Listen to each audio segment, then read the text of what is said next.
This is a movie about the Ursa tool called Atlas.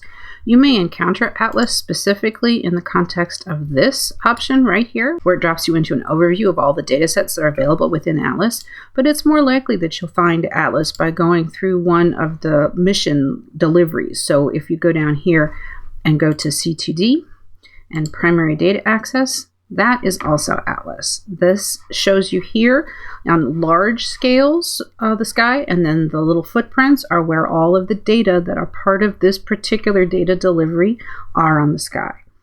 Now you can put in an object here to search and then submit. It comes back with an overview image here and the footprints of all the individual observations that it found there. That's the target that we searched on. Down near the bottom, there's a table that has all of the matches that it found for our search. If you just want to download that file, you can click on the download icon. But if you want to explore the data, you can click on that icon. It'll put the image over in Ursa Viewer where you can explore it. But this is a Firefly table, so that means that you can sort and filter. So for example, if you just want to have the science images, you can filter it down so it's just science, and you can sort by wavelength. Let's say that we want to get this one, which is an IRAC1 image, and load it into Ursa Viewer.